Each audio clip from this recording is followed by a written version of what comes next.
Good evening, dear friends. This is last part of POLIP this year, and I will speak Serbian because I got a lot of money from the Soros Foundation, because we must make multicultural evening, and my friend Arif will translate my terrible speak. And okay. Ja ću vas zamoliti na početku za jednu uslugu. I would ask from you one favor. Nećemo čitati sve delove iz biografija. We won't read the whole pieces from each of the writers' biographies. Dakle, samo po nekoliko rečenica uvodnik iz svake biografije, bez naslova, nagrada i ostalih činjenica koje možete naći u betonu. Only the introductory part from the writer's bio, excluding the awards, which you can find in the edition of Beton newspaper. Ali to ne znači da će to trajati kraće, jer ću ja vama da ukradem taj deo koji ću izbaciti iz vaših biografija da bih ispričao nešto ad hoc na bini. But that doesn't make that it will be a shorter program, because I will come up with something else. Pošto mi eto nije dozvolio da ja čitam svoje radove, prozne i književne. Since Eton didn't allow me to read my work, ja ću pokušati da ispričam jedan esej koji ću izmisliti ovog trenutka na sceni. I'll try to read one essay which I will imagine right now during my time on the stage. I taj esej bit će posvećen jednom pesniku koji je bio važan deo ovog festivala. But this essay will evolve around one writer, one poet, who was an essential part of this festival. I koji se zvao Kujtim Pačaku. And his name was Kujtim Pačaku. I možda bi naslov tog mog malog mikroeseja mogao da zvuči kao skupljač perija i kosovske poezije. And the title of that essay could be something like Collector of the Feathers. The second part, please. Skupljač perija i kosovske poezije. And Kosovo poetry. Kada sam došao prvi put na Kosovo, to je bilo 2010. u maju mesecu. When I came first time in Kosovo, it was on 2010. Ja sam sa Jetonom pokušao da oformim jednu grupu autora koja će učestvovati u našem projektu Antologija. And with Jeton we try to get few writers for our joint project, anthologies. I dogodilo se tako da je prvi pesnik sa Kosova koga sam ja upoznao bio zapravo Kujtim Pačaku. And it happened that the first writer from Kosovo that I met was in fact Kujtim Pačaku. Sreo sam ga ispred Nacionalnog teatra gde je nekad Jeton radio, pričali smo i on je zapravo prvi dao pristanak da uđemo u takav projekat kulturne saradnje između Kosova i Srbije. And we met in front of National Theatre here in Prishtina, and he actually was in favor of let's say jumping into the process of first cultural cooperation between Kosovo and Serbia. Kad sam ga vidio tada, delovao i tada i kasnije kad god bi ga sreo kao aristokrata sa Kosova, potpuno odvojen od stvarnosti iz koje dolazi. When I had him first seen him, he looked like an aristocrat from Kosovo, completely excluded from the reality he lived in. Ok, nastavit ću kasnije sa svojim esejem, a sada najavljamo našu prvu autorku, Susanna Rafart. And now we introduce our first writer, Susanna Rafart, which Susanna Rafart is a poet, fiction writer, and literary critic. She obtained a degree in Hispanic Studies and another in Catalan Studies from the Autonomous University of Barcelona. She worked in senior position teaching Spanish language and literature in secondary schools. Currently, she works as a literary critic for a number of publications and is engaged on a regular basis with the media, Avui newspaper, the review, Characters, and various radio stations. Susanna, stage is yours.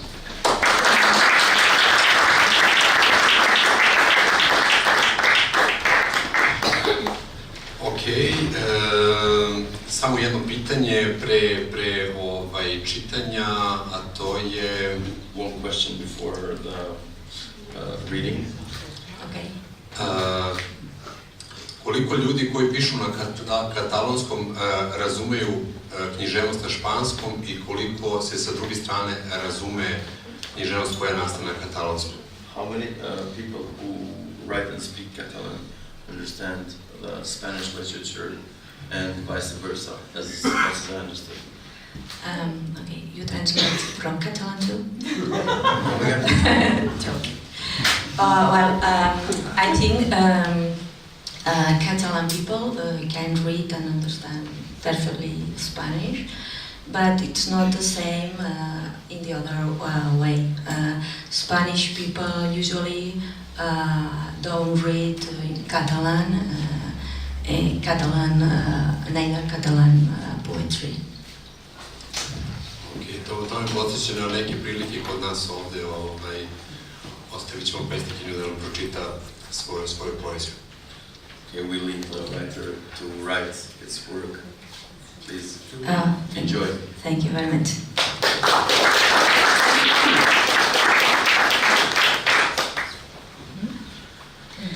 The translations are by Paula Megan.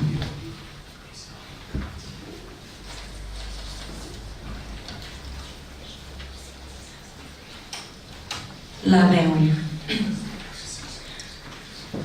Salven els mots cap a crepuscles àrtics i el temps és una boira que els retarda.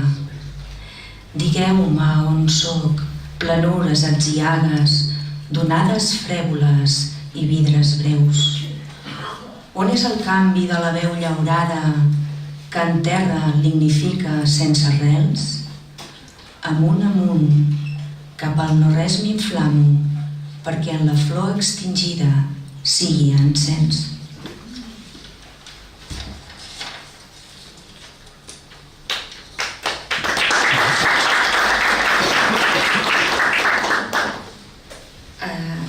This poem starts with a verse of Sor Juana Inés de la Cruz, contar do vuelo y canto del oído. Contar do vuelo. En vol tardar, damunt les ombres, l'ombra de l'ocell abatut d'esclòs avança. Sota la llum, aprèn la breu condemna de qui recorda una estremida pau, mentre capçades d'àlbers l'entretenen. De pedra i foc no n'ha rebut afront, sola segueix, volant a hores petites, com qui destria dolça carn de mores entre gelagues, runes, dies blaus, fins a trobar la branca dibuixada en el palmell desdit d'un déu mortal.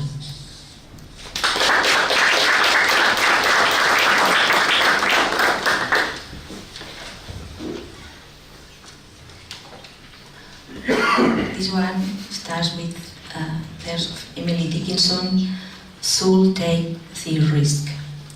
En una breu estada. Arrisca't, ànima dorment, i algebra el fang de l'esperança, cau llum dictada sobre el món. Al mur obert del teu silenci, cants muts en eures esberlades, i el mar creixent a boca de fiblada. Res no obtindràs en la imbatuda calma.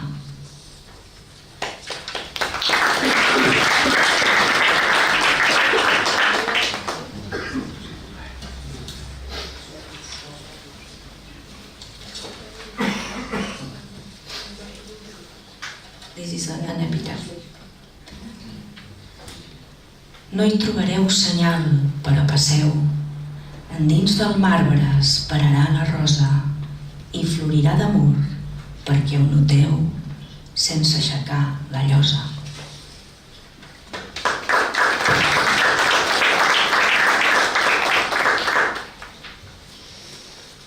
Què diu l'ocell?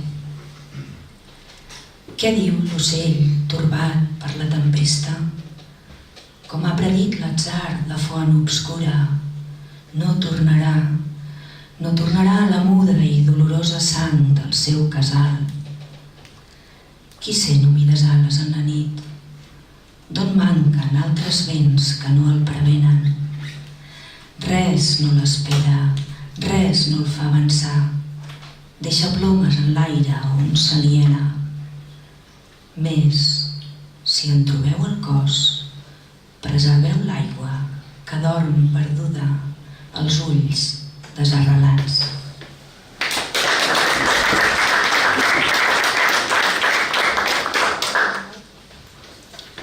This is a play, a genre usual in our tradition, but it's a like prayer.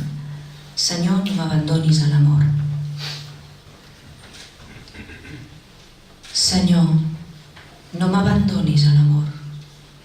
La teva llei és forta i se m'emporten entre esbarzers els gossos de la por. Jo no sé els mals que tants perills comporten. Senyor, no m'abandonis a l'amor. En braços hi aniria fent de barca vaixell fos de jacints pel teu enyor i no em sabria greu al front la marca. Senyor, no m'abandonis a l'amor. Tinc mans que s'han fet flames de mirall. No espero de la vida cap licor, la seva seda només embolcall. Senyor, no m'abandonis a l'amor. El cor serà jardí desfet de dàlies i si és la teva voluntat favor que es verli en el camí belles sandàlies, dona'm del tot el vi del meu valor. Que cap aurora no em desperti més i siguin els teus ulls primer temor i sigui el teu silenci el meu decés.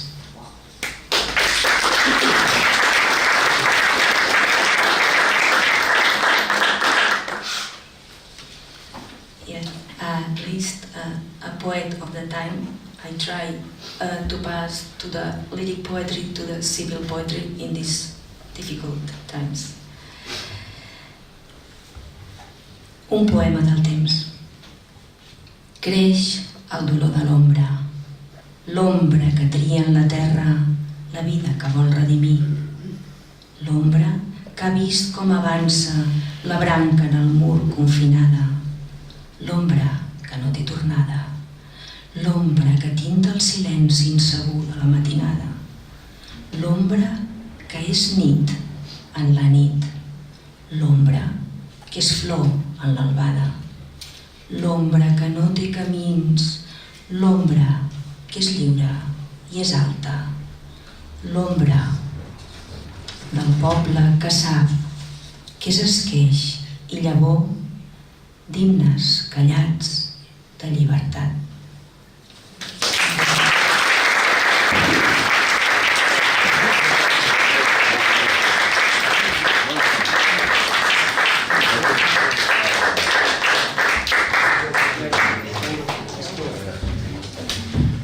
Thank you, Susanna, Rafart.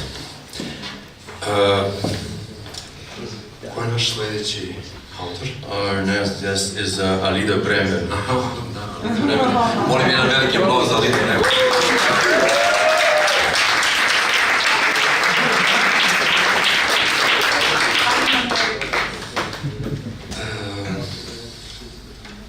Ne znam da li da čitamo biografiju, jer Alida je ne samo deo festivala i naša gošća svih ovih godina i deo koncepta svega što radimo. Dakle, jedan od najpoznatijih autora. I really don't know if we should read the bio because Alida is the essential part of the festival. and it's a very appreciated guest. Možda da podsjetim da smo mi ovdje čuli i ranije godina deo iz njenog prvog odlično primljenog romana Oliva Garten. We earlier had the opportunity to read the excerpts from her first novel. Olivino zaveštanje. Oliva's Garden, yes. I ja sam očekivao da ćemo sada čuti deo iz dela u nastaje sljedećeg romana. And now we are hoping to hear some fragments from the second novel. Ali pošto nije tako, da li možeš da nam kažeš da li se taj tvoj novi roman naslanja na partizansko nasleđe i jugoslovensko nasleđe koje smo čitali u prvom romanu ili ne? But I would like to hear from you whether the second novel has to do with partisan Yugoslav heritage as the first novel or not. No, not. It will be, but I will not read about. Okay, I know, but something with my migrant position in Germany. But in the new novel, I describe the time before 1936, so for partisan time. But the communists and nationalists are in the town, and it happens something. But now you will read from your essay about my German city, my migrant position in this German city. You will read in German? In German. Okay, please. Thank you.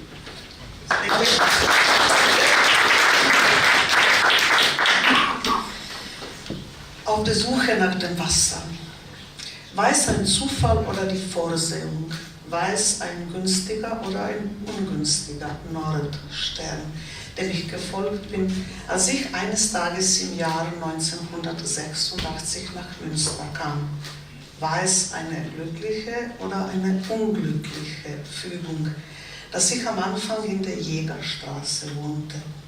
Die rätselhafte Diana aus den Wäldern des hellenischen Unbewussten ist auch heute noch bei mir, im Garten meines Hauses in der Eifelstraße. Hier gibt es eine Gartenhütte, in der sich früher Jäger zu versammeln pflegten, und einen Jagdhundezwinger, der einst in der gegenüberliegenden Ecke des Gartens stand und heute von Bambus- und Brombeerbüschen überwuchert ist. Bambus- und Brombeerbüsche liefern sich in dieser Ecke unerbittliche Kämpfe, deren Ausgang ungewiss ist. Münster scheint aus seinem feuchten, dunklen, üppigen Wald emporgewachsen zu sein. Dichte Wälder aus Eschen, Schwarzerlen umzingelten einst die Geburtsstätte der Stadt. Den Durst ihrer Wurzeln löschte die Ahr, die sich früher wild ergoss, wobei sie Sümpfe und Moore um sie verbreitete. Die strenge und stolze westfälische Stadt hat die Ahr inzwischen gezähmt, so wie sie wohl alles ihrer standhaften Ordnung unterwirft. Ich lebte bis zu jenem Jahr 1986 in 4 Städten, in Split, an der sonnigen Adriaküste, wo ich meine Kindheit zwischen Stränden und den Gassen eines alten römischen Palastes verbrachte, in Belgrad, dem Moloch des Balkans und der Hauptstadt des sozialistischen Jugoslawiens, in Rom, wo ich jede Kirche zwischen der Casa di Procura dell'Ordine Teutonico und San Paolo fuori le Mura kennenlernte, und im leuchtenden München, wo mich die bayerische Selbstverliebtheit ein wenig abstieß, wenngleich ich dem blauen Himmel über den englischen Garten verfallen war. Zwischendurch weilte ich in Paris, immer für 1-2 Monate. Ich lebte dort von Wasser, Brot, Luft und der Verzauberung, die von dieser Stadt ausging. Mein Pariser Tagebuch trug als Motto Hemingways Worte über Paris als einen Fest fürs Leben.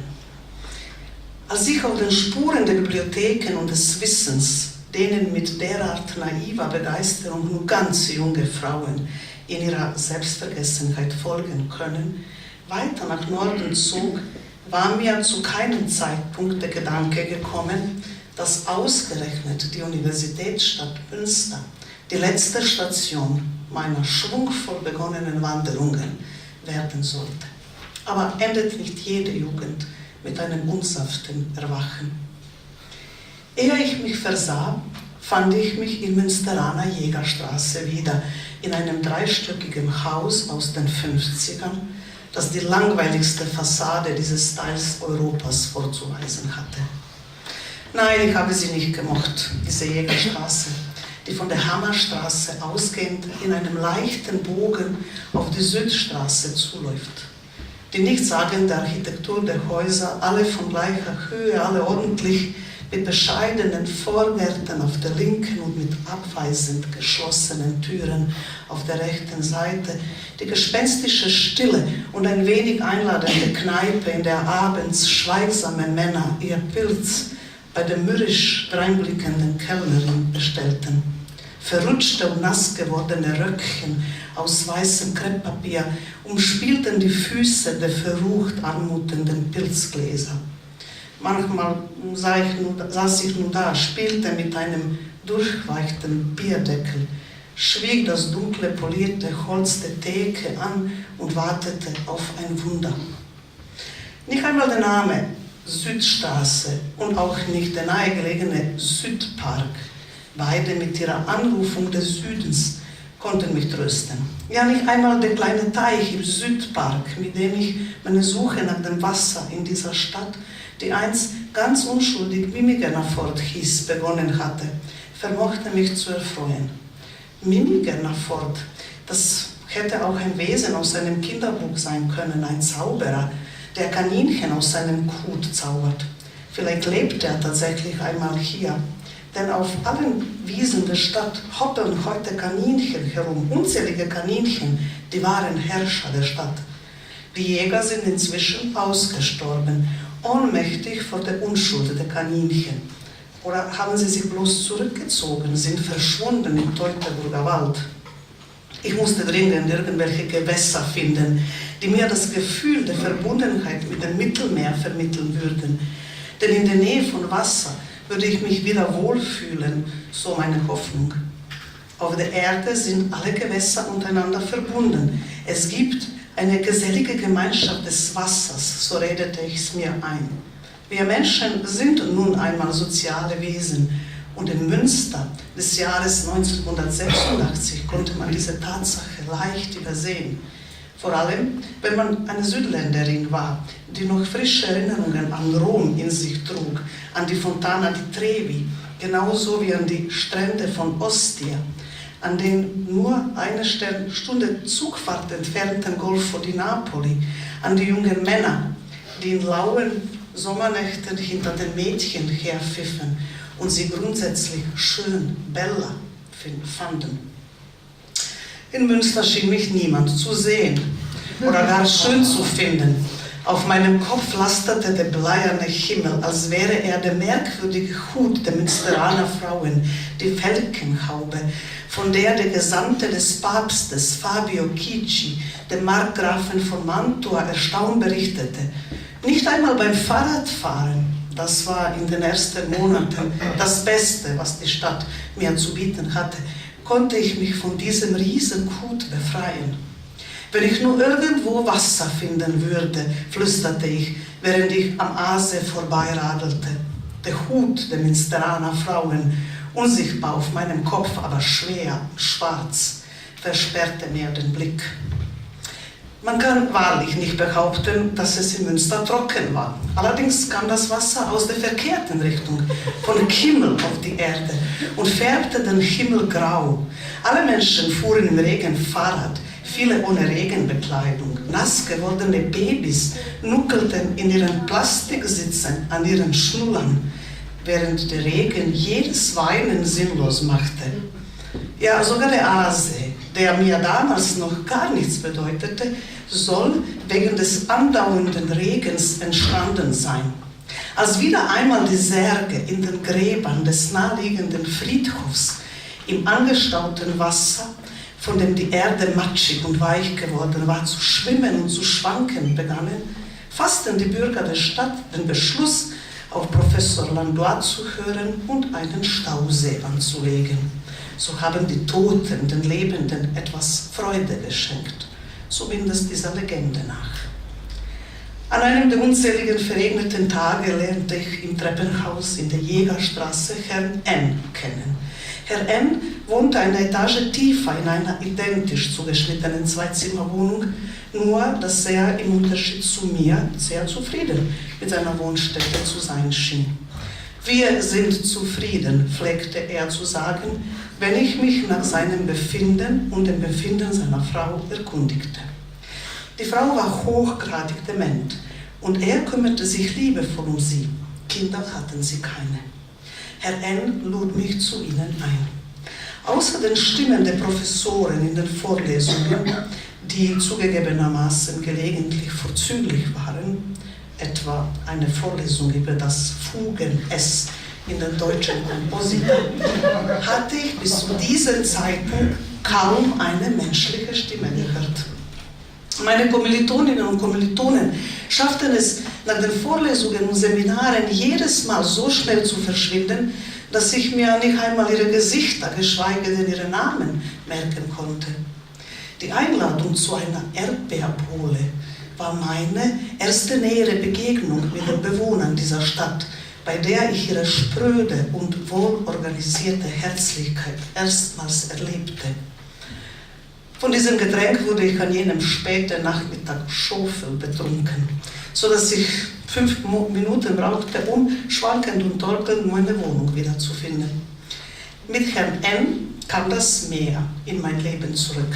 Er war im Zweiten Weltkrieg Marineoffizier, zuerst irgendwo im Norden und später auf der Insel Krk an der kroatischen Adria stationiert. Er zeigte mir Fotos. Ein fescher, junger Mann, der schüchtern und zugleich verwegen in die Kamera blickte. Die kurzen Urlaube reichten nicht, um ein Kind zu zeugen, erklärte er mir und griff in dem Moment zärtlich nach der Hand seiner Frau. Sie hätte so treu auf ihn gewartet, sagte er. Dabei sei er weitere 2 Jahre in jugoslawischer Gefangenschaft gewesen. Irgendwo in der Region Lika. Es sei so bitterkalt dort gewesen, dass er sich Pantoffeln aus dem Fell einer Katze zusammengeflickt habe, da man ihm seine Stiefel abgenommen hatte.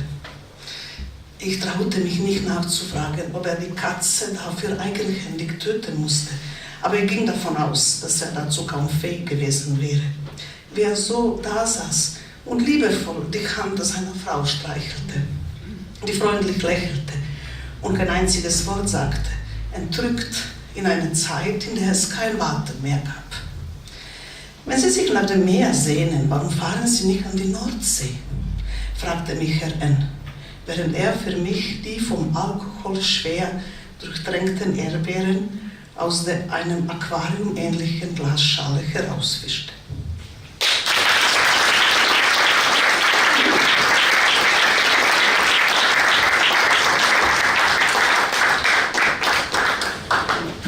Thank you, Alida. Upravo sam dobio poziv iz Brisela od Federike Mogherini da sam ispričao previše gluposti. I just got some message from Federica Mogherini that I talked to many stupid things. I da moramo da ubrzamo proces prezentacije autora. And we have to fasten the procedure of reading and presenting writers. Please read the next biography. Okay, Zora del Buono, born in Zurich, studied architecture at Zurich and Berlin, and worked as an architect and construction manager in Berlin. In 1998, Zora co-founded the ocean-themed magazine Mare with her childhood friend Nicolaus Gelke.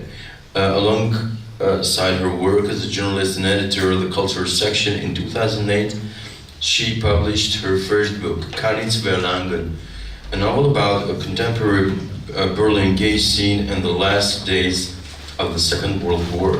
Since then, she has published 5 books.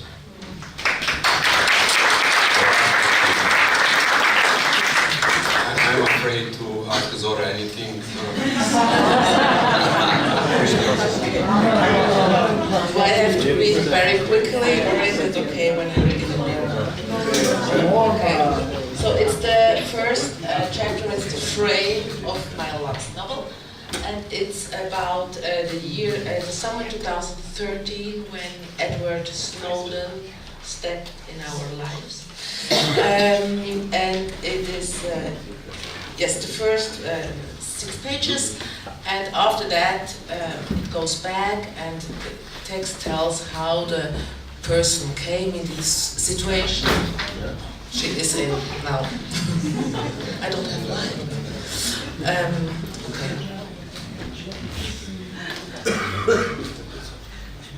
Sie bellen, Sir, möchte sie zu ihm sagen. Sie blaffen und fletschen, fehlt nur noch, dass sie sabbern. Warum solch hässliche Wörter, die sonst nur für Hunde gelten, denkt sie. Dabei mag ich Hunde doch. Sie sehen fratzenhaft aus, das Gesicht eine Grimasse, holzschnittartig. Sind sie ein abgrundtief böser Mensch oder nur erstklassig geschult? Ein professionell aufgemutzter Angsteinflößer. Ihr Körper ist zu wuchtig für meinen. Sie stehen, ich sitze. Ihre Waffe mir auf Augenhöhe. Eine Glock wahrscheinlich, die kennt man ja aus Filmen. Sie demütigen mich. Ich will mich von dir nicht demütigen lassen. In Gedanken duzt sie den Officer jetzt, dann ist er nicht so mächtig. Vielleicht ist das ein guter Trick gegen die Angst. Der Junge nebenan guckt verstört, er ist verstummt. Vorhin hat er noch geredet, sich höflich zu erklären versucht, der schmale Asiate, so wie sie es auch getan hat. Sie haben einander keinen Blick zugeworfen, auch wenn es ihr ein Bedürfnis gewesen wäre. Doch bloß nichts Verschwörerisches aufkommen lassen zwischen Fremden. Es könnte gegen einen verwendet werden. Er hat in einer anderen Maschine gesessen als sie, aber das spielt keine Rolle mehr. Hier hocken sie nun wie Gefangene. Draußen das gleißende Licht des Südens, drinnen kaltes Neon. Frösteln nicht nur wegen der lachhaft niedrigen Raumtemperatur. Sie möchte jetzt gerne Seth anrufen. Ein weiterer Beamter kommt auf sie zu, den kennt sie noch nicht, wahrscheinlich Schichtwechsel, vielleicht ein Vorgesetzter, ein Schwarzer diesmal. Er geht breitbeinig und langsam, so wie hier alle breitbeinig und langsam gehen, auch die Frauen, ihrer Körper ganz sicher. Die Staatsgewalt hat sich in sie eingeschrieben, so verdammt stark fühlen sie sich mit dem Apparat im Rücken, im Nacken, in jedem Muskel. Er lässt ein Blatt Papier auf den Tisch schweben, sie erkennt es sofort. Es ist nicht irgendein Schriftstück, es ist das Schriftstück. Man hat es ihrer Handtasche entnommen. Beide stehen vor ihr und blicken auf sie herab. Sie haben gelogen, Mrs. Ostan, sagt der Weiße, dessen Stirn plötzlich glänzt. Und wir mögen es nicht, wenn wir angelogen werden. Er schiebt ihr das Papier hin, alle 10 Fingerkuppen darauf gepresst. Gespreizt sieht das aus und trotzdem bestimmt. Er rückt es zurecht. Es soll ganz gerade vor ihr liegen. Vielleicht leidet er unter einem Zwang. Sein Plastikausweis baumelt vor ihr. Er heißt Ilire, das wollte sie gar nicht wissen, wollte ihn ohne Geschichte lassen. Doch schon setzen irische Fantasien ein. In was für einer Beziehung stehen Sie zu diesem Mann, fragt der Schwarze und zückt ein Foto von Seth, legt es auf das Papier. Er war mein Student, antwortet sie. Und sonst? Fragt er. Sonst weiter nichts, sagt sie und sieht ihm in die Augen. Er wird auf das Entlarven von Lügen trainiert sein, denkt sie, und bemüht sich um einen standhaften Blick. Planen Sie, ihn zu treffen? Fragt er. Ich treffe viele Leute, sagt sie, an verschiedenen Colleges und Universitäten. Ilire schaltet sich ein, die Daumen nun in den Waffengürtel eingehakt. Er wiederholt den Satz. Planen Sie, ihn zu treffen? Sie denkt an Seth, hat dieses Bild vor sich, wie er am Getränkeautomaten steht, sieht ihn von hinten, die rabenschwarzen Haare nass und schulterlang, ein weißes Unterhemd über der hochgekrempelten Jeans, barfuß, wie meist. Planen Sie, ihn zu treffen? Jetzt ist der Schwarze wieder dran, sie liest sein Namensschild. Freeman, welch ein Hohn, denkt sie matt. Sie wollen ihr die Frage in den Kopf hämmern, sie mürbe machen durch Wiederholung. Nein, sagt sie, ich plane nicht, ihn zu treffen. Was ist denn mit ihm? Wir sind zu keiner Auskunft verpflichtet, sagt Freeman und sieht sie prüfend an. Eine Frau wird hereingeführt, sie schätzt sie auf ihr Alter, Ende 40, Anfang 50.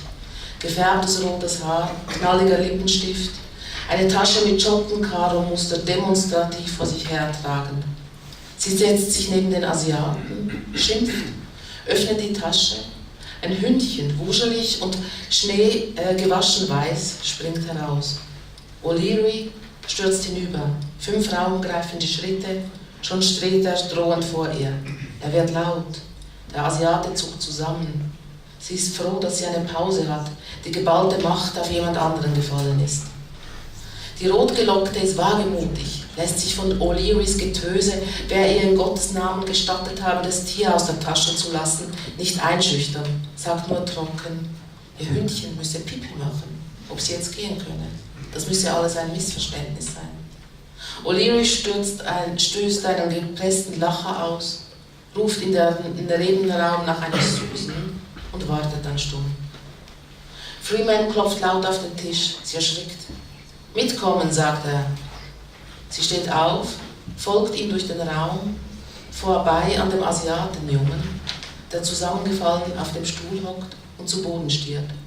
Sieht noch, wie eine korpulente Beamtin, wahrscheinlich Susan, zu der Rothaarigen geht, hört, wie die aufschreit, während die Korpulente mit dem Hündchen, das vergnügt hochspringt und in die Leine zu beißen versucht, den Raum verlässt.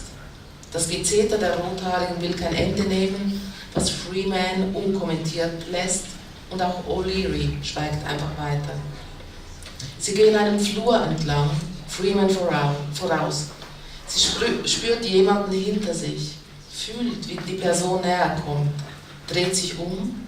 Eine junge Beamtin folgt ihr, eine magere diesmal, richtiggehend ausgezehrt sieht sie aus, das Haar streng zusammengebunden. Dadurch wirkt das flächige Gesicht noch größer, obwohl ohnehin schon zu groß für den schmächtigen Körper. Starrer Blick, wimpernlose Fischaugen wie aus einem Renaissance-Gemälde. Und das direkt hinter ihr. Ihr wird übel. Freeman öffnet eine Tür, sie tritt ein, die Dürre auch. Sie sieht sich um, eine fensterlose Kammer, darin eine Metallpritsche, ein Metallklo ohne Brille, ein Metallwaschbecken. Das darf doch nicht wahr sein. Beeil dich, Taylor, befiehlt Freeman und verlässt den Raum. Ziehen Sie sich aus, sagt Officer Taylor und führt noch ein Please hinzu. Eine generös gemeinte Geste vielleicht oder ein zynischer kleiner Querschläger. Beides wäre möglich. Der Tonfall verrät es nicht. Alles? Fragt sie. Alles, antwortet Taylor. Sie beginnt sich zu entkleiden, während Taylor blassblaue Latexhandschuhe überzieht. Weiß nicht, soll sie es schnell oder betont langsam tun. Überlegt, wo sie Jacke und Shirt hinlegen soll. Eine Stuhllehne gibt es nicht. Sie wirft beides auf die Pritsche, ihr zittern die Hände. Sie merkt es beim Aufhaken des BHs. Stopp, sagt Taylor, was anständig von ihr ist. Sie durchsucht offenbar in 2 Etappen. Die totale Entblößung bleibt ihr also erspart. Sie stellt sich vor Taylor hin, breitet ungefragt die Arme aus, überlässt sich dem, was kommen wird, vollkommen willenlos, wundert sich einzig über ihre Ergebenheit. Taylor tastet sie ab, die Achselhöhlen, auch die Unterseite der Brüste, fährt mit den Fingern den Nacken hoch, wühlt durch ihr kurzes, dichtes Haar, sagt ihr, sie soll den Mund öffnen, die Zunge anheben. Das ist lächerlich. Taylor erreicht ihr den BH und das Shirt, sagt, und jetzt unten. Sie winkt ab, zieht die Schuhe aus, die Socken, streift Hose samt Slip an, lässt alles auf den Schuhen liegen. Eine Aufwallung kindlichen Trotzes. Sie weiß selber nicht, warum sie Taylors Angebot, sich oben wieder anzukleiden, ausgeschlagen hat. Warum sie lieber splitternackt vor einer Beamtin steht, die halb so alt ist wie sie. Vielleicht, weil dieser erste Moment autonomen Handelns sie stärkt. Vielleicht auch, weil sie sich eigentümlich intakt fühlt. Ihr Körper das Einzige ist, was ihr bleibt im Angesicht dieser unsäglich mageren Frau, die jetzt vor ihr kniet und ihr die Zehen auseinanderspreizt, dann beide Beine abtastet, als ob sie etwas unter der Haut versteckt haben könnte. Eine dermaßen hirnrissige Veranstaltung ist das, sie kann es kaum glauben, bis Taylor aufsteht und mehrmals entschuldigend das Wort Crutch nuschelt. Und sie versteht, dass die Beamtin schamerfüllter ist als sie selbst, während Taylor mit den blauen Gummihandschuhen tatsächlich in ihrem Schritt herumzufummeln beginnt und schließlich 2 Finger in sich hineinsteckt. Erst den einen, dann den anderen. Sie möchte dieses nahezu körperlose Wesen jetzt furchtbar gerne schlagen und darf es nicht. Ein Klopfen an der Tür, Taylor eilt hin, es ist Freeman, der im Flüsterton auf die Beamtin einzureden beginnt. Flüstern ist seltsam, denkt sie, sonst sind sie doch so laut. In der Zwischenzeit zieht sie sich an. Kommen Sie mit, befiehlt Freeman. Sie geht hinter ihm her, sieht sich nach Taylor um, blickt in diese wimpernlosen Augen, keine Regung darin, keine Freundlichkeit, keine Unfreundlichkeit. Sie kann diese Frau nicht deuten, ist die ihr nun wohlgesonnen oder nicht, oder einfach nur stumpf. Beeilen Sie sich, ruft Freeman und hetzt den Flur hinunter. Ihr Flug geht in 20 Minuten. Welcher Flug? Fragt sie und denkt, was für ein fucking Flight denn? Ich kann auf keinen Fall weg von hier. Ich muss zu Seth, muss ihn finden, verdammt nochmal. Das können die doch nicht machen mit mir. Amsterdam, sagt er. Amsterdam? In Europa, sagt er. Ich weiß, wo Amsterdam liegt, schimpft sie. Ich will nicht nach Amsterdam. Ihre Stimme ist zu laut. Sie merkt es selbst. Freeman stoppt abrupt und baut sich vor ihr auf, starrt sie grimmig an und sagt, sie sollten dankbar sein, dass wir sie nur zurückschicken, anstatt sie zu verhaften. Sie sind nicht mehr willkommen in unserem Land.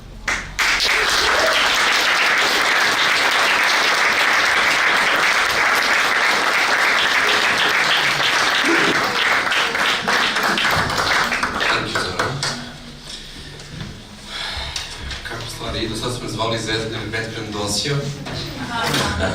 No, we have called someone from I traže specijalni tretman za sledeću autorku. And we want a special treatment for the next author. Samo čitamo biografiju i Cool. idemo dalje. Tinka is here. Tinka Kurti was born in Jakovo and lives in Prishtina since she was 18. Kurti studied journalism at University of Prishtina while also worked as journalist in several local media, including Co-Vision for 3 years and as a freelancer for Yetana Kusol. Actually, she is studying philosophy for a master's degree at the University of Prishtina. Now she's committed as a political activist at self-determination movement at Vendôsia. She also writes articles and poetry. Some of her works has been published in online media in Kosovo. Tinka, the floor is yours.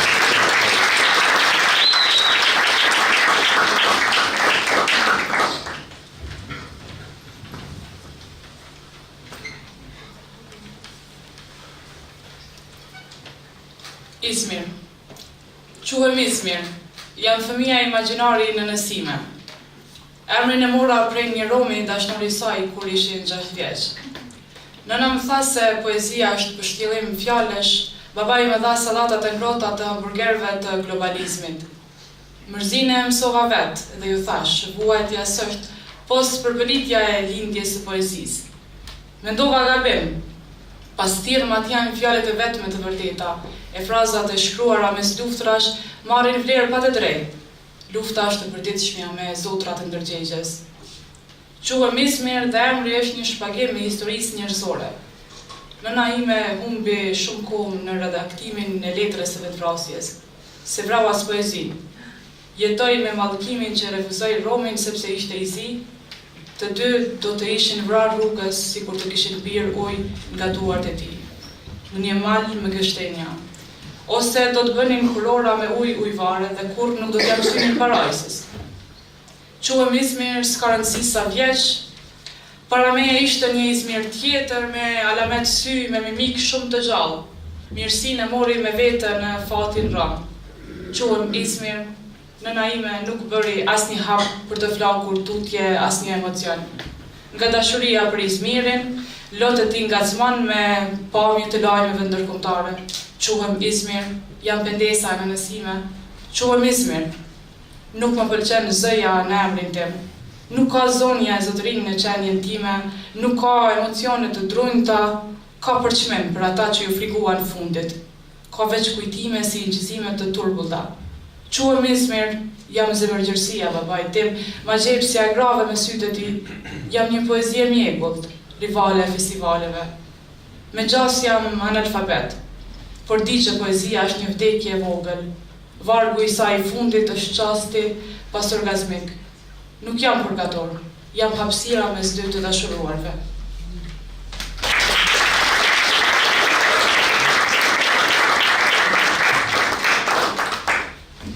Ne,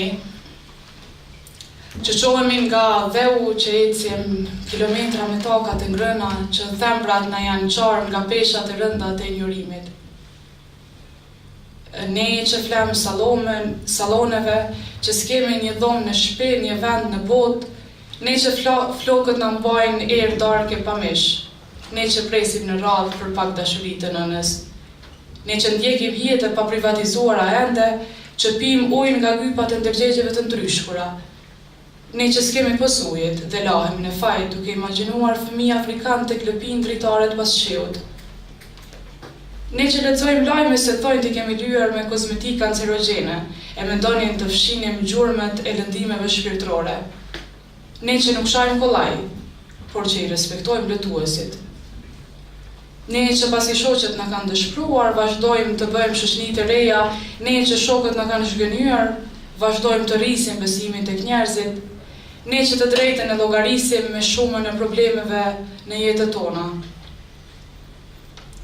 Ne që dhurojmë lule dhe këpusim nga shpirti ynë tek prejmë të ndafilin.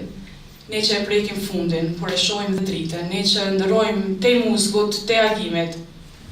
Ne që mund të zgjedhim mes poshtë ose jashtë, derisa jemi pezull. Ne që marrim bërgjë për t'i bërë motrës tort.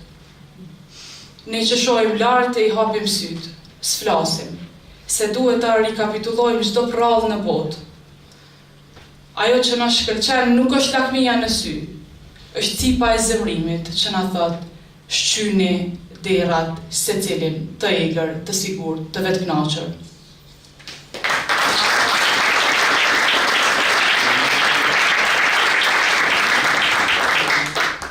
Fundit për bindshat. E çmendur me ko jam, po jo se më kanë shpall zotrat tuaj. Ata dështuan ta dinë pse e madje më shpallën për hesab të vet. Kur banoja në truallin e marrësisë, ju nuk keni ditur për ekzistencën e shpirtrave plot rrazim. Nuk keni qenë aty as afër. Jetoni me ligjet e pohimit, por nuk ju pëlqejnë duart orkidjet. Nga tundja e kokës mendimet u vinë turbullt. Me ligjet tona as habin e herës së parë s'mund ta masni. Me ligjet e të marrëve ajo ka nxënë një vend të mirë në botën e përhime. Vërtet të marrët ekzistojnë, por ju nuk e njeni. Po ca të tjerë, por edhe unë, të marrë një lloj jemi. Jemi të marra se shikojmë njëra tjetrën tek hamë, në pëlqeu kjo kafe e hedhet. Vështrojmë njëri tjetrën tek i dalin rrudhat, thinjat, tek i dalin latet, tek i marrim erë gjaku tonë, tek marrim gjyrën e goditjes, tek na dalin përbindshat e vegjël, që ju shqeni, që ju sulmojnë.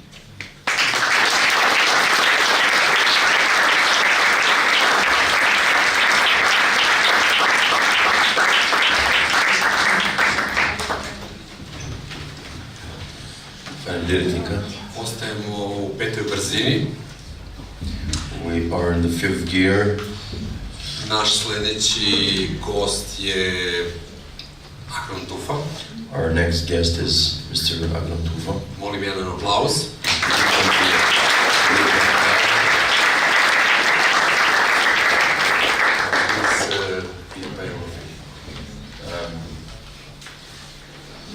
Agron Tufa was born in 1967 in Diva, Albania. He studied Albanian philology at the University of Tirana and later world literature at Maxim Gorki Literature Institute in Moscow.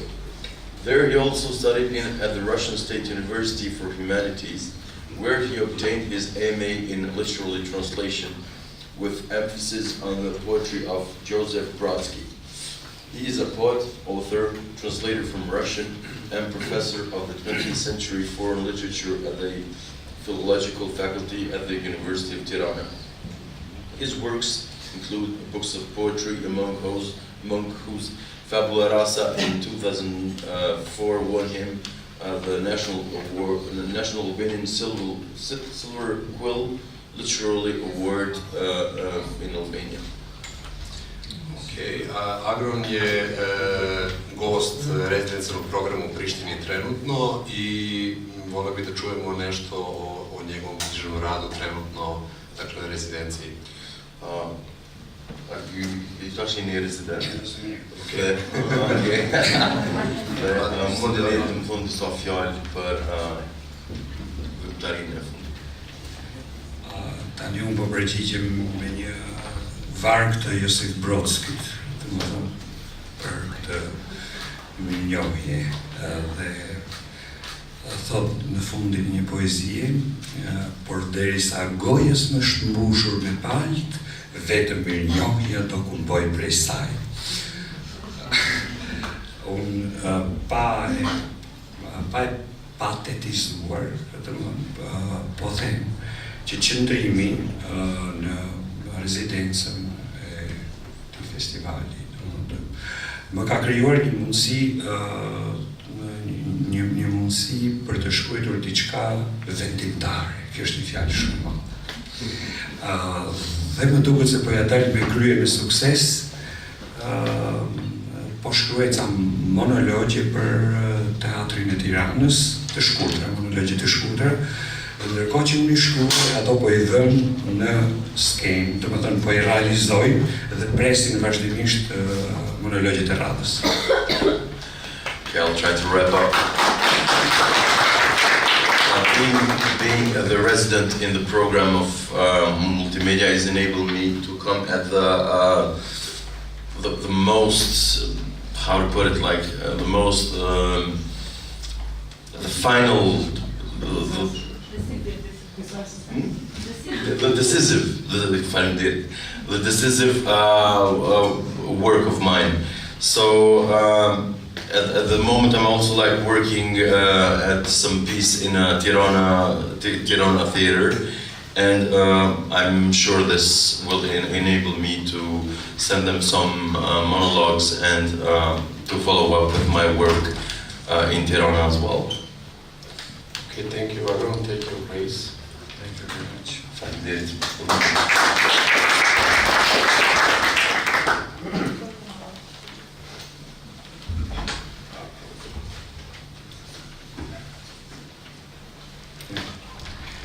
Liria e vërtet.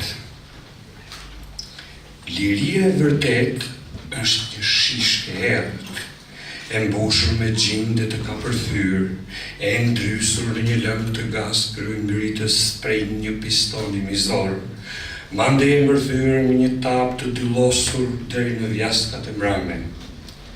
Liria është një shishke vogël pa pusur brenda, e flakur në ujrat e podrumit ton më të thellë.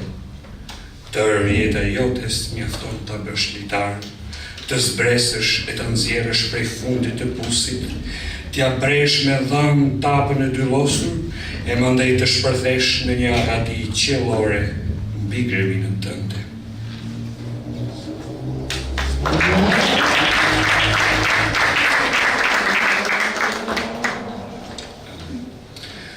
Fryma mbi ujëra. Vegulli të ketë qenë turjela që shpoi të jete i talashin e ekzistencës time. Potra pa një vockël, ti helik me flatra, miz që bren hekur, pse e hape këtë frengji në gurmin tim? Një instrument vertebror me 1000 gryka, zgjatet e humb në ujëra, unë e kundroj pas kësaj rrjetet të misht si monad me dritare. 1000 grykat këndojnë me trikën e evolucionit. Për te ekzistencës ka ujë, për te ekzistencës ka ujë. Kur të shterë ligjërimi, në zanafil do jem kthyer, me mec dhe i verbër, monad pa dritare, Ilire me frymën mbi ujëra.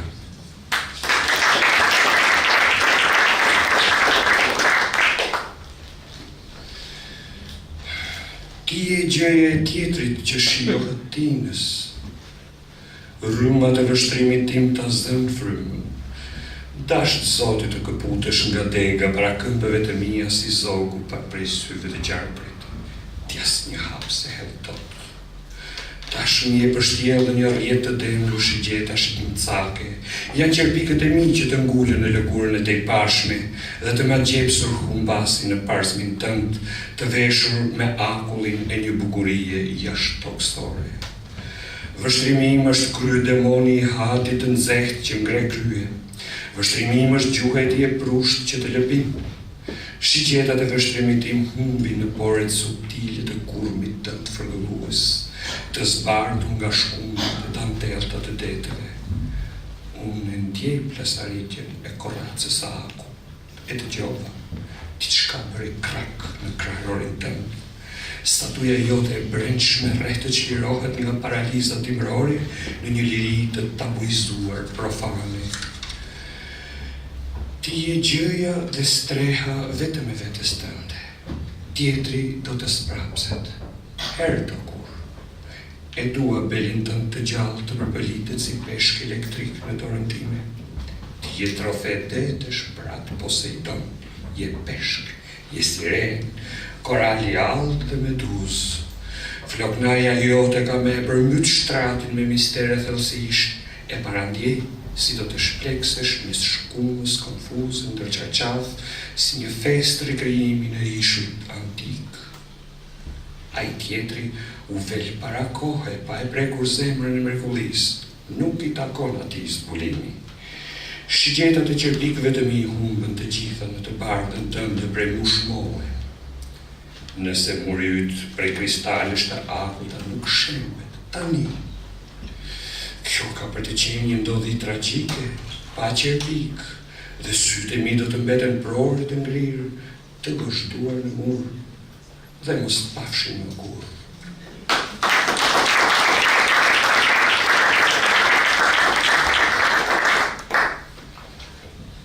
Ilić. Vend nuk mundën me zane me prit në bujarin pa kufi të kësaj parajse urbane përsa ti, premtues më ke ekstoame, kohën e duhun, arsyn e duhun, kam ngullin e duhun me komplotue me vetjet tona në zgrit provokimit. Përsa ti ende premtues më ke, se kuraja ka me na urrit ma shumë, se floknaj extension e shelgjeve vajtus, se shpërtimet shurdhuse të rrufeve që rrogullisën e gremisën ambyseve, tu e shkërmoq qymyrën e shkrumbit qellor, ku është djeksaura filmi hyn në shirit, mësymja fatale që I bajmë lakuriq një tjetrit në bedejen imagjinare, nat për nat, dham për dham, por as nuk mund me ikë kështu, pa njohur saktësin që I duhet lëdiellit me e kryer rrotullimin e plot në terë, instinktin e orientimit të saj midis zhaurimës e lumejve nëntoksor që qajnë të dehun e rebin nga ringjallja në ringjallje.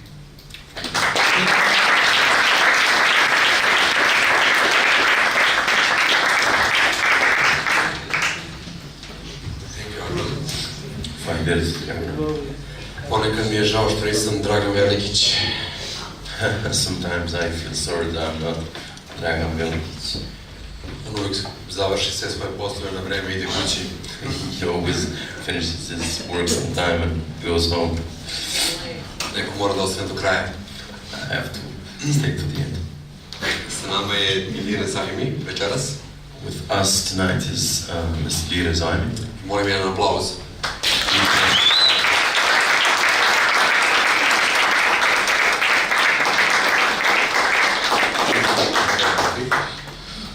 Ilire Zajmi is a writer and journalist born in Bremer in Kosovo in 1971. She studied journalism and communication science. Currently, she works as the head of training center of Radio Television of Kosovo. She also works as university professor as a trainer of television journalism in Kosovo Media Institute. Ilire is also correspondent of the Italian news agency ANSA. She is the author of 5 poem collections. Ilire, flute.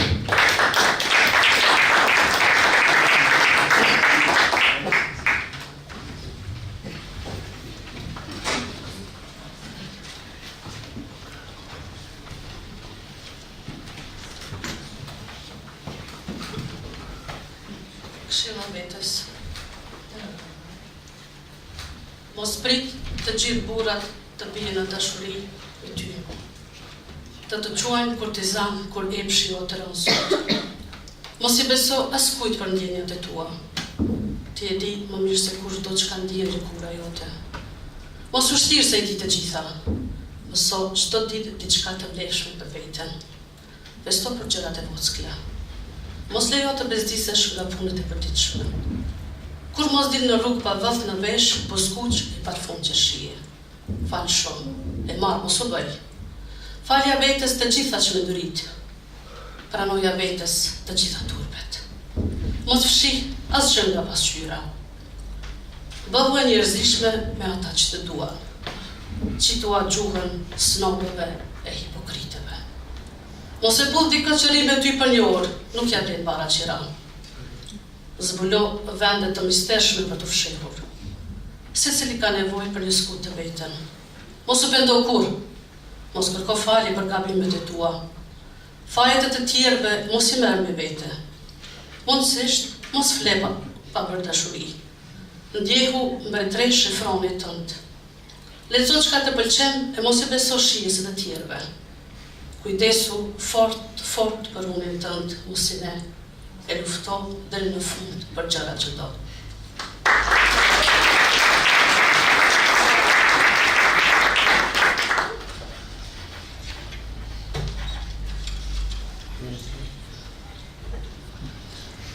Helen e panjohur.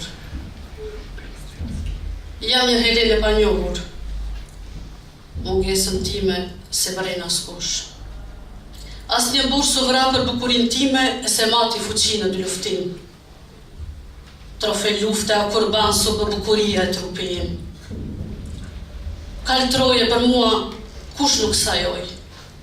Për fajnë tim su dogj as një qytet. Jam një Helen e panjohur që prej ta mbejnë dhe një parit.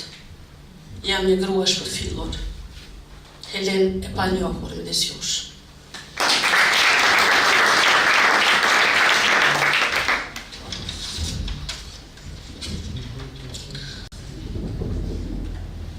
Terrorist. Heshtja e poetit është akt terrorist, tha Danfante. Por unë po ju them, heshtja e gruas është akt kamikaz. Darka e djallit, dera e huaj, prona e burrit, kurva, robi, nëna e fëmijëve të tu. E po në dresh të mallkuar ta quajnë si ta quajnë, zbëzanë dhe po ta vrasin si mushkoljen. Për palitet si zogëthi trembur në dek të ho. Danfante, hesht, gruaja hesht. Pa e ditur se të heshtësh është akt terrorist, si pas konventave ndërkombëtare.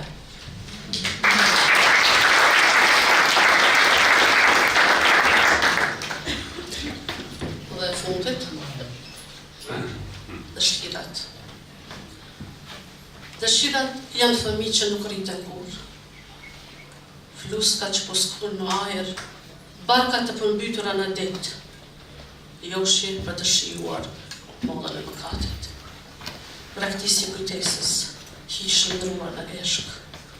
Dëshirat janë hieroglife të lashta sa bota, mesazhe në shishe. Dëshirat e vërteta janë ato që sa arrim t'i njohim akoma, që zguxojmë t'ja pranojmë as vetes, e thellë në skutat më të largëta.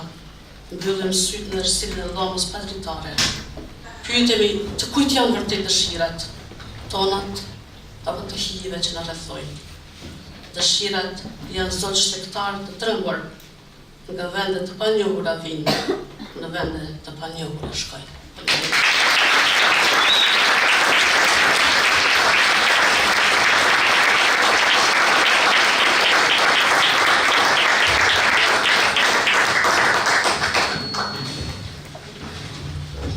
Ilire. Naš sljedeći gost, Our next guest je čovjek pisac sa najinteresantnijom biografijom u istoriji POLIP-a do sada. Posle tebe. is a writer with the most interesting biography in the history of POLIP Festival. U pitanju je we're talking about. Wawerzinek. Ja vas molim.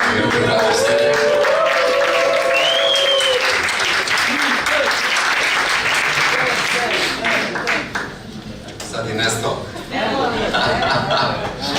Oh, willkommen. So Peter was born in 1954 as 54 as Peter Rankel. He's a German artist and writer. Wow, congrats.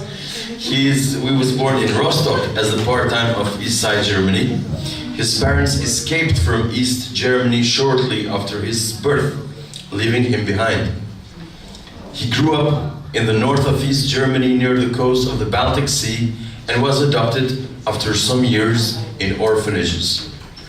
He moved to East Berlin in 1978, the year I was born, where he studied art without contemplating a degree, worked various jobs, including as a grave digger and as a carpenter. In the 1980s, he became a performance artist and poet. Since 2010, he has been living in Berlin. And we love Peter.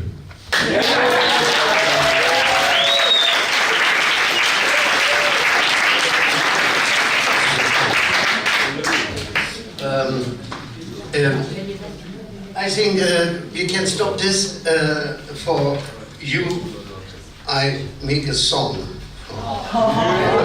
And then I start with I am you. Huh?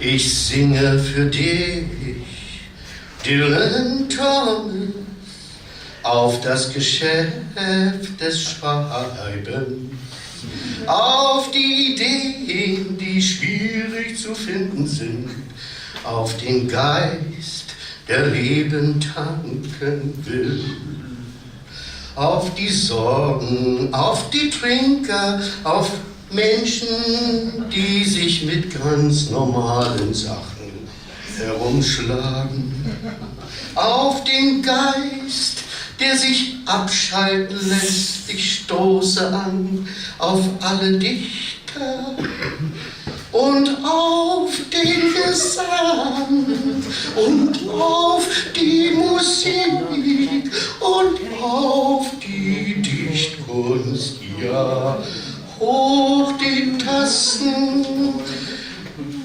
Und ich singe für alle bekannten Künstler. Und ich singe auch für alle bekannten Künstler, wie ich singe für alle unbedeutenden, genialen Versagern.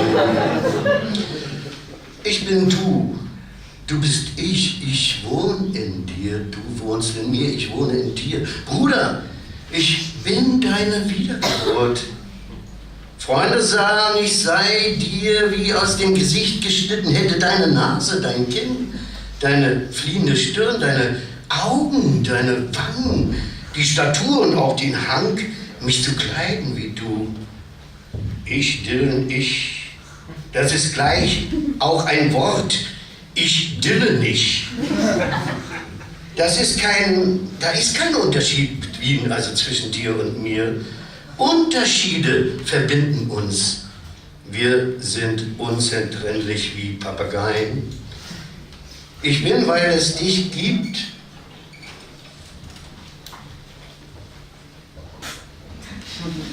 Ja. Ich bin, weil es dich gibt, du hast mich belebt. Wir reden von einem Wind, wenn wir von ziehenden Wolken und Vögeln reden. Du bist mein älterer Bruder, du bist ein Leben vor mir, vor meinem Leben geboren, ein Jahr vor meiner Geburt gestorben. Ich sage dir, das macht gar nichts, wirklich gar nicht. Das Jahr, dass du vor mir gestorben bist, macht uns identisch, unsere Lebensläufe ähneln sich. Wir waren zwei sportliche Jungen. Du gewinnst den Meilenlauf, ein glatter Start, Zielsieg. Ich renne durch den Buchenwald, allen anderen Läufern davon. Dich kann man am Tag darauf mit einem Foto in der Zeitung sehen. Ich wurde nur namentlich genannt. In meiner Brieftasche trage ich das Zeitungsfoto, das dich als kleinen Jungen nach dem Rennen zeigt, am Tag deines läuferischen Erfolgs. Es ist ein schönes Foto, ein schönes Bild, da schaut ein Junge in die Zukunft, da sieht kein Kind mehr, nur nicht in die Kamera. Meine Lehrer sind deine Eltern und meine Eltern deine Lehrer. Wir wollten nicht werden wie sie, wollten Künstler werden. Malen, schreiben, musizieren. Ich rede übrigens genauso gern wie du, ich bin lebhaft, wenn ich trinke.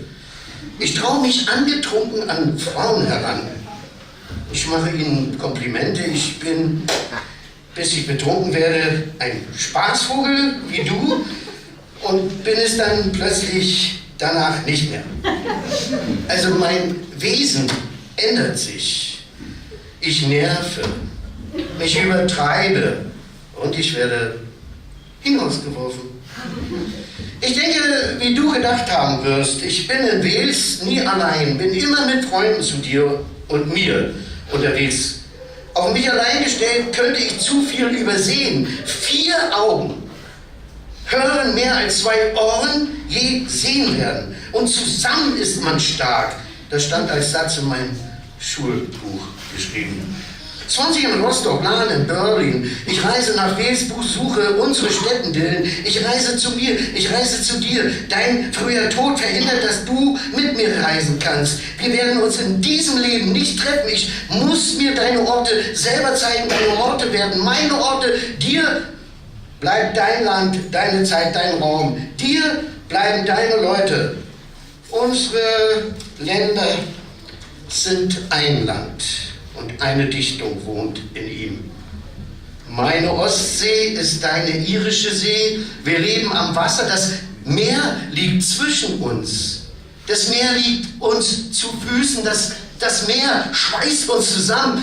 Das ist ein Kommen und Gehen bei Ebbe und Flut. Wir brauchen das Brausen und Tönen des Meeres jeden Tag in voller Lautstärke. Wir wären ohne die wilden Elemente in der Seele arm.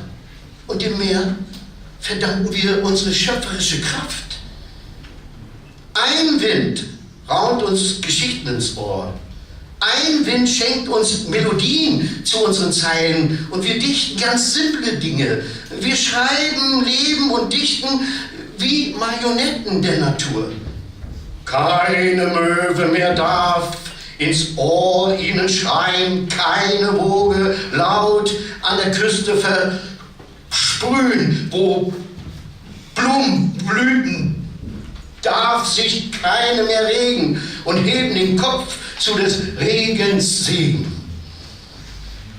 Bei meinem ersten Besuch bin ich mit einem Freund nach Swansea unterwegs. Porkrawl heißt der erste Ort auf meiner Fahrt. Ein kleiner Ort mit einem breiten Boulevard. Und in der Mitte steht eine alte Kastenuhr.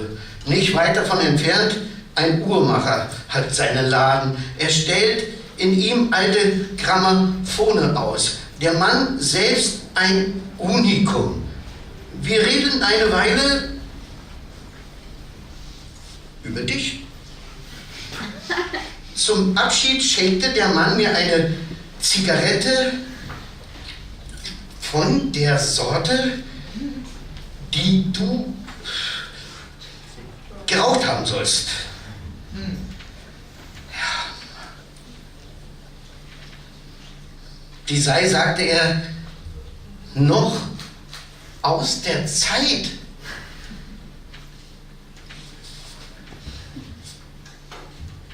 in der du gelebt hast. Wir näherten uns von Bristol aus und waren mit N verabredet. N, Dylan.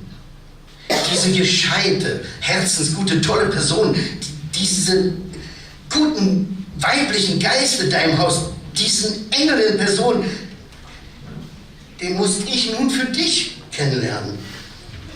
Ich weiß durch sie alles über dich und mich und sie erzählt mir lauter alte, neue, lustig, komische Geschichten, die deine Geschichten sind und mir vorkommen, als wären sie mir erst vor kurzem passiert. Die Frau, Bruder, die dein Geburtshaus mit so viel Leben wieder hergerichtet hat, dass sie fast alles wieder so aus wie in deinen Büchern beschrieben. Deine Zeit wohnt noch in deinem Haus. Du kannst jederzeit wieder einziehen. Ich wohne in deinem Geburtshaus. Ich belebe die Cordon, den Five. Und jeder sollte in seinem Leben einmal in diesem Haus wohnen. Jeder. Und wir schieben die Vorhänge beiseite. Etwas Gemeinsames ergreift mich und lässt mich nicht mehr los. Eine Hand fasst nach mir, die mich führt. Ich öffne Türen, Schränke, Schubladen, wie als wären es Wundertüten. N hat die Schubladen mit allerlei Überraschung bestückt. Ein Kamm, ein Taschentuch, eine Börse, ein Kartenspiel. Und wir schauen uns alles an. Wir sind überall im Haus. In allen Winkeln, Ecken. Du und ich, du als der ältere von 2 Brüdern. Und ich schlafe dann auch in deinem Zimmer. Ich sehe dich, Dill, als das Kind, das wir beide in meiner Vorstellung sind. Ich beobachte das Kind, wie es meine und deine Kindheit verbringt. Ich gerate immer wieder mal mitten in deine Zeit. Ich sehe mich unterhalb der Treppe versteckt, still, im Dunkeln sitzen und das kleine Loch zum Hindurchgucken. Das hast du noch gebohrt, denke ich. Und es herrscht eine so innige Ruhe in diesem Haus, die man irgendwie sonst auf Erden nirgendwo erleben wird.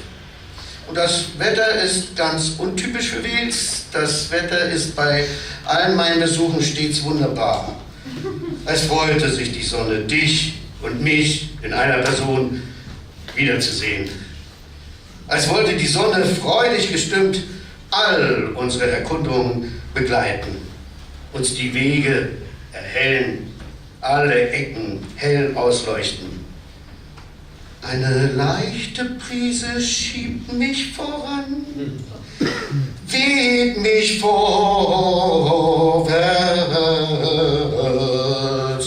beflügelt uns. The end is not the end.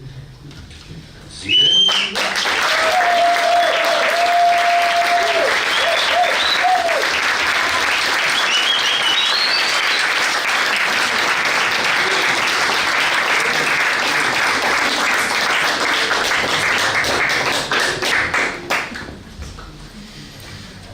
What to say? We have only 2 authors till this and please don't leave. Please read next, wherever we. Elona Çuliq, was born in Shkodra in 1986. She studied psychology and has undergraduate studies in organizational department. She depicts the written word poetry. In her poetry, she keeps alive small peripheral realities which seem to be overwhelmed by the existence of human negligence. In addition to the numerous literature and artistic festivals in and out of the country, in March 2017 she represented Albania at the Leipzig Book Fair and has been a member of the Biennale of the Mediterranean Artists in duo performance with other artists. Elona, welcome to stage.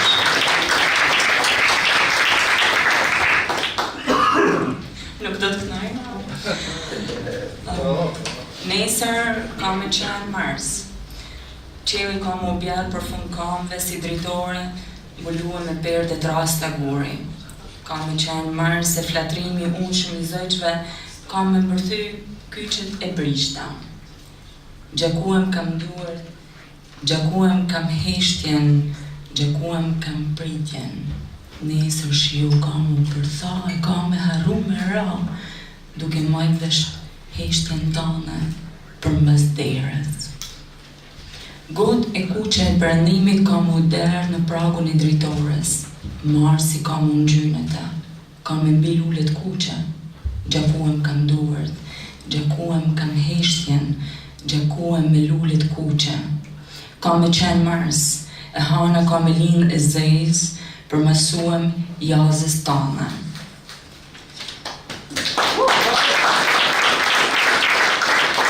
Nga një herë, ndjej degën të më vdes në mish, programes tinës më mbushullon dhe dhimbja bëhet një vete e dytë. Shi yjesh me digjen mbi krye, mrekulli e prashme që sëndiset, njeriu asgjë nuk sheh. Zgjojantrat e mia më bëhet sikur shpirti lirohet nga forma, e ndjej veten një grusht uji që rrjedh në plasurinat e tokës. Të mbjellat u shehen dhe të korrat nesër kanë me pikue gjak.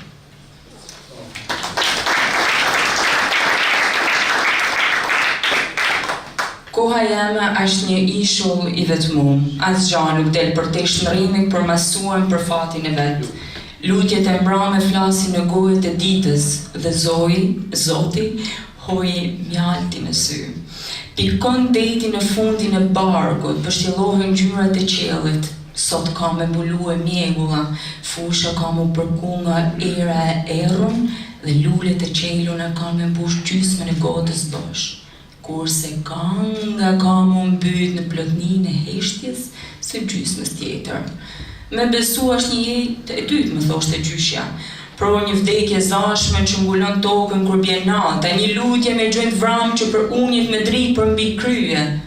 Fus dorë në gropën e heshtjes hapun në gjoks, nuk dhëmb. Mendimet janë një ujë në shterje në gotën gjysmë bosh.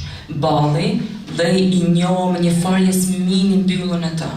Unë një lutje paluan bashkë me teshat e nanës në raft. E gjallë si don ai.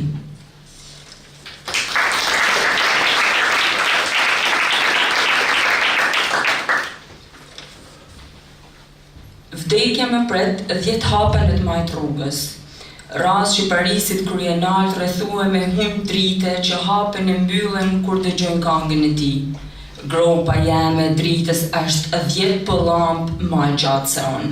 Gropa jeme dritës është 10 pëllamp ma e gjanë se unë sa numri hijeve që më ndjekin bas. Andrat i kam lanë paluën në kresës në shtëpinë e vjetër që shoh gjithmonë në andër. Askush nuk flet për vdekjen. Askush nuk flet për vdekjen. Dimën shi i shtëpi dhe gjithçka brenda meje më rrëmendet. Shiu bjen duke me marrë gjysmën e vetes që njoh. Për mbi shtëpi një çik Paris, askush nuk flet për të. 10 kam shkallë dritë, nuk mbetet kohë për më shumë. Vdekja është aty.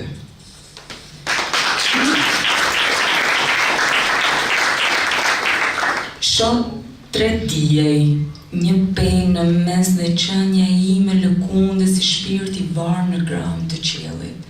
Gjethet ankohen ka me zhytën e vajnë e lëngatës, tokë e djerun, tokë e djegun, tokë e therun, pror kur ban për gjallnimin. Dijet rështohen një, pemet molisen, unë që të liruem degë, shkak e druin, prendim arnuem në synin e dritës, përshkoj qytetin në lëkur. Jam 3 dijej, një pem në mes, qytet që lëkundet, si shpirt i varur në gram të qiellit.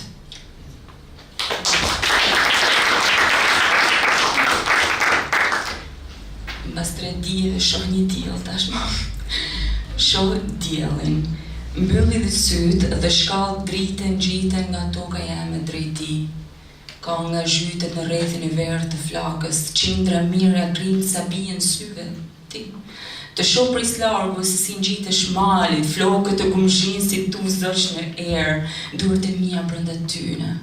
Digjen rranjët si pëmdill mbjellur në fush. Mes ditëve tona mallin gryen uji, dhe ne nuk na duhet asnjë arsye mu për qaf. Djedhim mes ditës na puth në ball, çelin lulet e kuqe atë. Gjakuem kemi lullet me mall, gjakuem kemi ballin me mall. Mbyt jam në fushë me lullet kuqe, ku dheu i njoh me freskon shpinën e nxehtë nga ulla. Dhe Zoti, një grusht ujë që ul zjarmin e frikës të poshtë. Ecim për 6 tegu të mallit me gur diellin e krusht, gjithçka na kujton atë. E plasat e tokës mbushen me këngën e ujit. Faleminderit.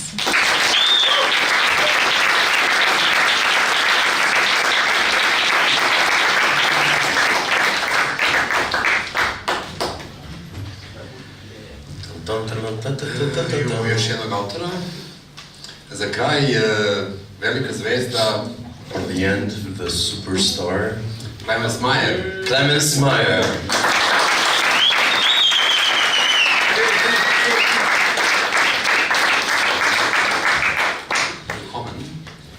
Tradiciji nemačkog čitanja, Clemens će nam otpevati jedan chapter iz svog romana. You will sing us a part of your novel, but you will sing it. No.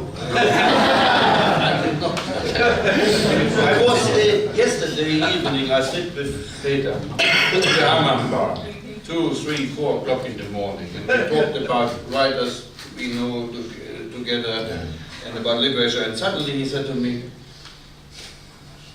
maybe I will sing this tomorrow. And he did. Clemens Meyer, born in Halle an der Saale in East Germany, is a German writer and the author of Alles wie in Traumten, As We Were Dreaming, Die Nacht, Die Lichter, Gewalten, Im Stein, and Die Stillen Trabanten. Meyer won a number of prizes for his first novel, As wie in Traumten, published in 2006, in which a group of friends grow up and go off the rails in East Germany after the fall of the Berlin Wall. I won't see anything again. Please.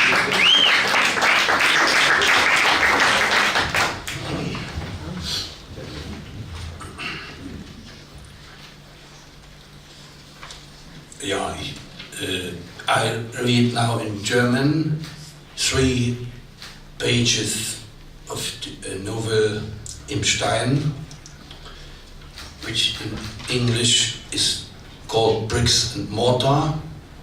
In the Serbian language, I won't mention this because some can understand this. U kamenu, in the stone, Im Stein.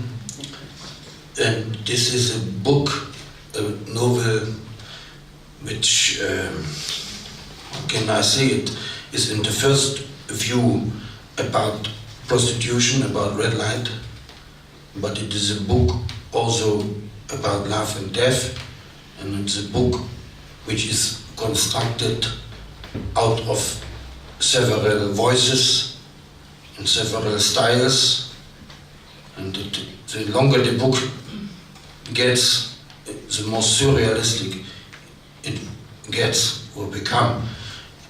But I read from the beginning, and it starts slow, and this is the, I'll say this before I start, as last, this is the inner voice of a prostitute, of a girl, of a woman working this. And this chapter is called 1, 2, 3, and I read from the first part.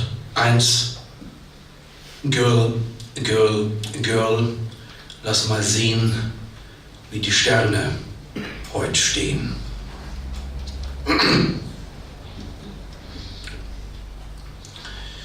Wenn es Abend wird, stehe ich am Fenster. Ich schiebe die Lamellen der Jalousie mit den Fingern auseinander und sehe den Abendhimmel hinter den Häusern auf der anderen Seite der Straße. Es wird immer noch früh dunkel. Das Jahr ist nicht mal einen Monat alt, aber es fühlt sich schon lang und schwer an, obwohl es nicht so viel Arbeit gibt zurzeit. Im Januar jammern wir alle. Ich will immer noch einmal die Sonne sehen und den letzten Streifen Licht. Ich gehe früh um 8 zur Arbeit, da ist es immer noch nicht richtig hell. Im Sommer ist alles besser, so geht es sicher den meisten, aber andererseits denke ich im Sommer an Urlaub und habe oft keine Lust auf die Arbeit. Und ich glaube, dass es im Winter am besten läuft, wenn man jetzt mal den Januar außen vor lässt, obwohl das viele bestimmt anders sehen. Ich finde es schade, dass die Wohnung keinen Balkon hat. Im Sommer könnte ich dort sitzen und mich sonnen, besser als das blöde Solarium, und im Winter könnte ich vor der Dämmerung dort stehen und eine rauchen und den Himmel beobachten, wie er rot wird. In den klaren Nächten sehe ich gerne den Mond. Da muss ich immer an das Kinderlied denken. Meine Mutter hat mir das oft vorgesungen vor dem Einschlafen. Der Mond ist aufgegangen. Wenn ich das heute höre, und das ist nicht oft, weiß nicht, wann ich das überhaupt mal höre, also dann, ich kann das schlecht beschreiben. In Gedanken singe ich es manchmal. Magda hat immer gesagt, dann krieg ich Gefühl, wenn sie meinte, dass sie traurig wird. Aber es ist Quatsch wegen den Jahreszeiten. Ob Sommer oder Winter, Herbst oder Winter, das Telefon klingelt immer. Nur im Januar nicht so oft. Als Kind habe ich gedacht, aber da war ich noch sehr klein, dass es noch eine 5. Jahreszeit gibt. Und ich habe meine Mutter einmal gefragt, ob das Jahr jedes Jahr am 1. Januar beginnt. Und ob Silvester immer einen Tag davor ist. Und ob es im Juni schneien kann. Sie hat gelacht und mich in den Arm genommen, deswegen habe ich das nicht vergessen. Genau wie das Lied. Über den weißen Nebel habe ich oft nachgedacht vor dem Einschlafen. Wenn ich mal ein Kind habe, werde ich meinem Kind ein anderes Lied vorsingen. Eins, was nicht so traurig ist. Ich bin ja auch eher ein lustiger Mensch. Aufgeweckt und lebendig stand früher mal in meinem Zeugnis. Da gab es immer so Einschätzungen von den Lehrern. Und Magda hat immer gesagt, Mädchen, seid nicht so aufgedreht, du bist flatterig wie ein Vogel. Sie hatte viele so komische Sprüche, manchmal passten die und manchmal gar nicht, und das fehlt mir. Sie ist jetzt in Hannover. Manchmal schreibt sie mir eine Karte, an meinem Geburtstag denkt sie immer. Sie hat immer gesagt, dass Briefe und Karten persönlicher sind als SMS. Sie schickt mir die kitschigsten Postkarten, Hundewelpen, riesige Herzen, Rosen mit Glitzer dran und manchmal auch welche mit Musik. Ich schreibe ihr trotzdem E-Mails oder SMS. Postkarten schicke ich nur meiner Mutter, die letzte zu Silvester, die war auch noch für Weihnachten. Wir sehen uns nicht mehr so oft, aber ich habe mir vorgenommen, wie man das eben so macht zum neuen Jahr, dass ich sie öfters besuchen werde, denn zu mir in die Stadt kommt sie nicht so gerne. Der Winter ist kalt wie selten dieses Jahr. Und im Dezember bin ich kaum auf Arbeit gekommen, musste das Auto stehen lassen. Die ganze Stadt versank im Schnee und die sind kaum hinterhergekommen mit den Räumen. Mir graut's schon vor meinen Nebenkosten, denn ich lasse die Heizung zu Hause meistens den ganzen Tag an, damit es schön warm ist, wenn ich von Arbeit komme. Im Dezember habe ich oft hier geschlafen, noch jetzt bleibe ich manchmal über Nacht, weil ich nicht raus in den Schnee will. Als Kind bin ich jeden Tag rodeln gegangen, wenn es geschneit hat. Und manchmal hat meine Mutter mich auf den Schlitten gesetzt, wenn wir einkaufen gegangen sind. Das war noch in Jena. Wir haben dort Berge zum Rodeln und Skifahren. Ski war nie so meins. Da habe ich mich echt blöd angestellt. Da haben meine Mädels mich immer ausgelacht und die Jungs sowieso. Aber auf dem Schlitten war ich gut. Da bin ich jede Todesbahn runter. Da haben selbst die Jungs Respekt gehabt. Eigentlich ist es ganz gut, dass die Winter jetzt wieder so kalt werden, von wegen Klima. Das kann aber nächstes Jahr schon wieder ganz anders sein. Wenn ich ein Kind habe, möchte ich das auch auf einen Schlitten setzen, wenn wir einkaufen gehen. Junge oder Mädchen ist mir eigentlich egal, obwohl ich vielleicht lieber ein Mädchen hätte. Ich denke, in der Zukunft kann man sich das aussuchen, also selbst bestimmen, was man möchte. Mit einer Pille vielleicht. Aber das wird sicher noch dauern, obwohl ja manches plötzlich ganz schnell geht mit der Technik und dem Fortschritt. Und eigentlich ist es auch Unsinn. Das würde sicher gleich bleiben im Verhältnis. Ich weiß noch, dass ich, bevor ich aus Jena weggegangen bin, einen Jungen haben wollte. Das war noch mit Bert. Kann ich heute gar nicht mehr verstehen, warum ich ihn verlassen habe. Ich dachte, ich muss da weg. Von wegen Jena Paradies. There is a neighborhood in Jena which is called the Paradies, and there is a station der Jena Paradiesischen. Von wegen Jena Paradies. Aber er wollte eben da bleiben, hatte sich alles schön geplant. Weil ja sein Vater diese Apotheke hatte und er extra Pharmazie studiert hatte deswegen. Apotheken bringen richtig Geld, weil doch die Leute immer zu krank sind, zu jeder Jahreszeit und besonders jetzt. Und wenn es dann mal die Pillen fürs Geschlecht gibt, werden die noch mehr Umsatz machen. Man kann ja sogar schon AIDS heilen oder so gut wie. Trotzdem möchte ich mir das nicht vorstellen. Ich habe noch nie jemanden getroffen, der AIDS hat, was die Leute manchmal für Unsinn erzählen deswegen. Wir gehen ja regelmäßig zum Gesundheitsamt, auch wenn wir es nicht mehr müssen vom Gesetz her. Das war ja früher anders. Aber die Leute denken und erzählen ja überhaupt jede Menge Unsinn, was das betrifft und was uns betrifft.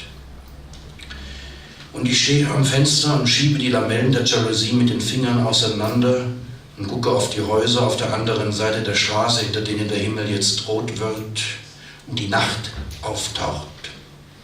16:30 Uhr und das Telefon hat erst 4-mal geklingelt und an der Tür erst 2-mal, also für mich.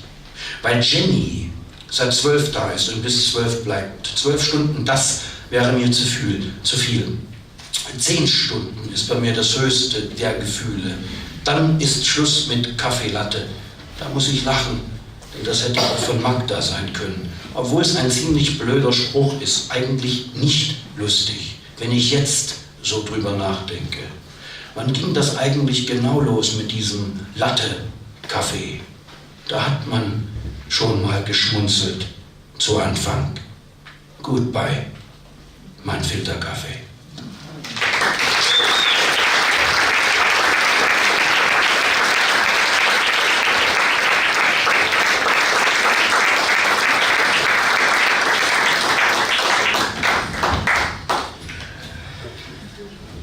To je bio posljednji naš autor za večeras.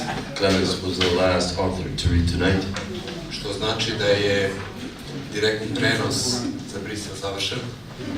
His direct broadcast for Brussels is finished for tonight. To znači da mogu da se vratim svojoj literaturi. That means that I can return to my literature. I mikroeseju o Kujtimu Pačaku. And my micro essay about Kurti Pačaku. Rekao sam vam kad sam prvi put sreo Kujtima, drugi put sam ga video u predstavi Jetona Neziraja You Medlin You. The second time I've seen Kujtim was in Jeton's play You Medlin You. Please don't leave. Okay. Kujtim je igrao Roma u procesu depatrijacije iz Nemačke koji se vratio na Kosovo. Kujtim played a Roma person depatriated from Germany and returning to Kosovo. I bilo je dovoljno vidjeti ga na sceni, nije govorio ništa, dakle, mogu se prepoznati taj nomad sa Kosova. And he was on stage saying nothing.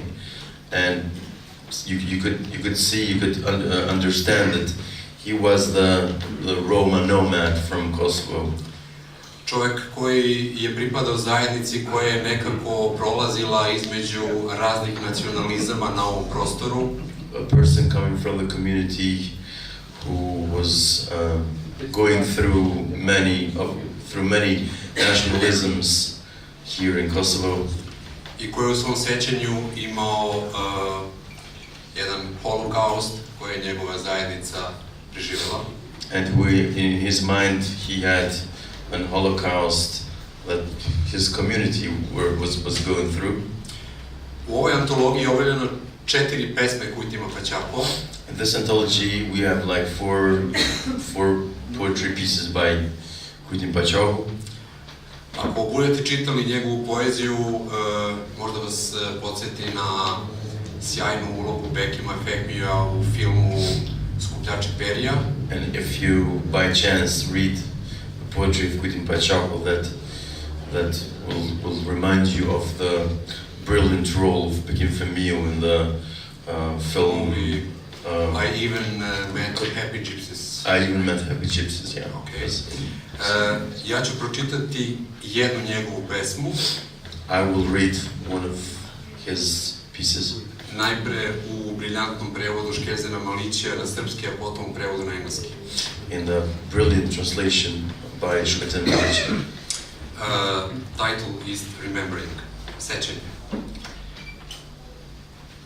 Neka ode bestraga sećanje na novembar.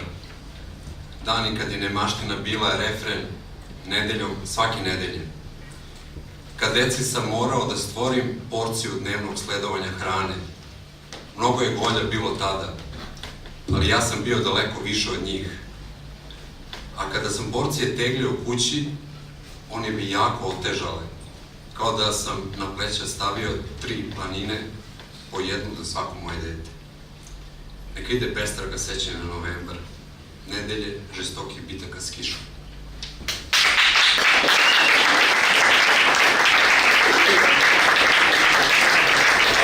I would like to recite this in the style of Tom Waits, but I would reduct the Balkan in there if I do so. Remembering. I wish the memory of November goes to hell. The days when being broke was a known melody, week after week. And out of nothing, I had to produce a daily portion of food.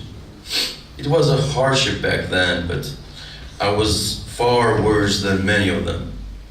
But when I dragged those portions home, they would get too damn heavy, as if I had put 3 mountains on my shoulder, each for every child of mine. I wish the memory of November goes to hell, and the weeks of fierce battles with the rain.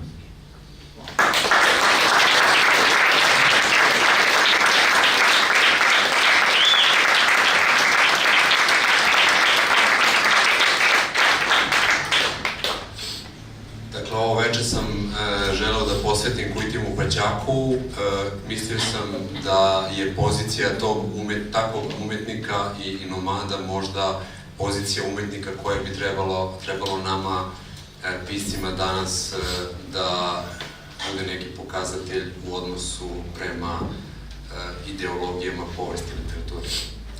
I really wanted to dedicate this evening to Kurti Paćaku, and I really believe that his role of a nomad and poet would be a good